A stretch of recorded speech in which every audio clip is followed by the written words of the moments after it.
আপনার হাতের কাছে যদি মাত্র 1 কাপ সুজি থাকে তাহলেই এই মজার রেসিপিটা তৈরি করে নিতে পারেন।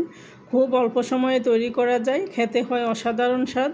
এইভাবে আপনারা বাসায় তৈরি করতে পারেন। আশা করি রেসিপিটি আপনাদের কাছে ভালো লাগবে।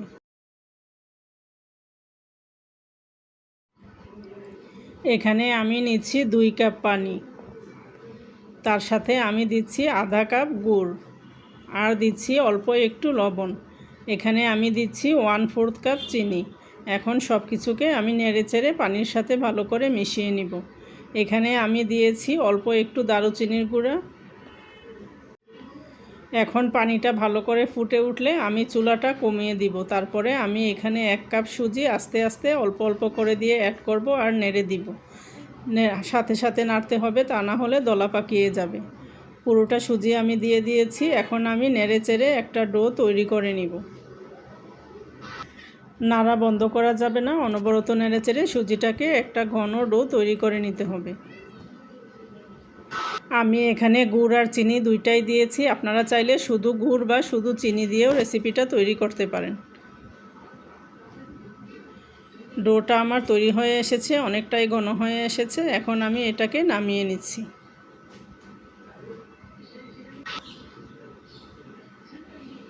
ঠান্ডা করে আমি এখানে একটা প্লেটের মধ্যে নিয়ে নিচ্ছি।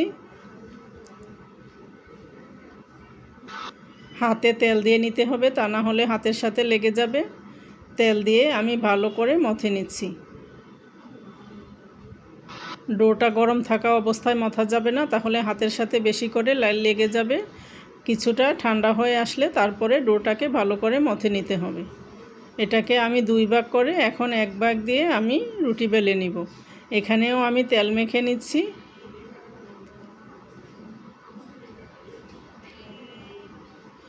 এখন ডোটা দিয়ে আমি বড় সাইজের একটা রুটি বেলে নিব।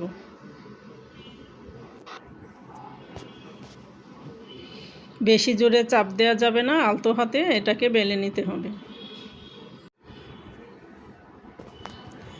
বেশি পাতলাও হবে না, আবার বেশি মোটাও হবে না। আমি আপনাদেরকে পুরুত্বটা দেখিয়ে দিব যে কেমন হয়েছে। একটা কুকি কাটার দিয়ে আমি কেটে নিচ্ছি। আপনারা আপনাদের পছন্দ মতো যে কোনো ঢাকনা অথবা কুকি কাটার দিয়ে কেটে নিতে পারেন। আমি দেখিয়ে দিচ্ছি, এর চেয়ে বেশি পাতলা করবেন না, তাহলে পিঠাগুলো ফুলবে না। তেলটা একদম গরম থাকা অবস্থায় পিঠাগুলো দিতে হবে, তা না হলে তেলের মধ্যে সুজিটা দেওয়ার সাথে সাথে ছেড়ে দিবে, পিঠাটা একদম খুলে যাবে। তেলটা হাই হিটে গরম করে তারপরে একে একে দিয়ে আমি সবগুলো এভাবে ভেজে নিব।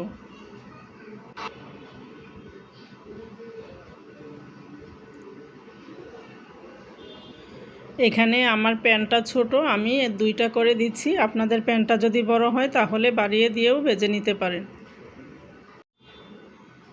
এইভাবে করে সবগুলো আমি ভেজে নিব। দেখতে পাচ্ছেন একদম সুন্দরভাবে পিঠাগুলো ফুলে উঠছে দেওয়ার সাথে সাথে।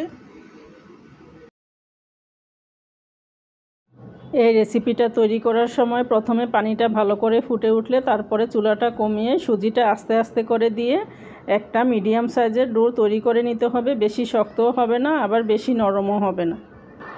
ডোটা ভালো করে ঠান্ডা করে তারপরে ভালো করে মথে নিতে হবে। আর পিঠাগুলো ভাজার সময় একদম হাই হিটে তেলটা গরম করে তারপরে পিঠাগুলো দিতে হবে, তা না হলে পিঠাগুলো খুলে যাবে। এইভাবে করে যদি আপনারা পিঠাগুলো তৈরি করেন তাহলে দেখবেন যে একদম সুন্দরভাবে পারফেক্টভাবে পিঠাগুলো তৈরি হবে। এভাবে চাইলে আপনারা বাসায় তৈরি করতে পারেন। আশা করি রেসিপিটি আপনাদের কাছে ভালো লেগেছে। সবাই ভালো থাকবেন। আল্লাহ হাফেজ।